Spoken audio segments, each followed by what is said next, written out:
Salut mes amis, j'espère que vous allez bien. Maintenant, on doit parler d'un sujet concernant la colère. Enfin, il y a 7 conseils pour gérer la colère. Premier conseil, c'est réfléchir avant de parler. Deuxième conseil, c'est penser aux solutions plutôt qu'aux problèmes. Troisième conseil, faites des yoga et détendez-vous. Quatrième conseil, utilisez les mots pour relâcher la tension. Cinquième, c'est exprimer votre opinion après être calmé. Sixième, c'est soyez professionnel et précis dans la discussion des problèmes. Et enfin, pardonnez à ceux qui vous en met en colère. Vous pourriez apprendre de la situation et renforçant votre relation. Colère inconstante, ce type de colère semble sortir de nulle part.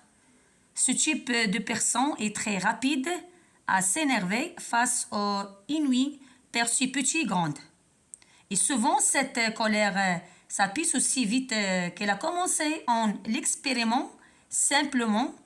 La colère volatile peut être incroyablement destructive lorsque les autres se sentent mal à l'aise autour de la personne qui peut se mettre en colère à tout moment et dans n'importe quelle direction privée et inattendue. Par conséquent, la personne peut perdre la capacité pour nouer des relations à long terme et faire une couche dessus.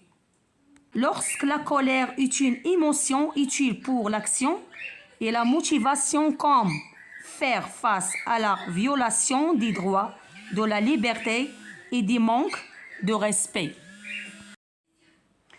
Cependant, il existe différents types de colère qui peuvent altérer les relations et nuire à la santé car les dommages aux hormones de stress associés à la colère entraînant la destruction des neurones dans les ondes des cerveaux associés à la pensée.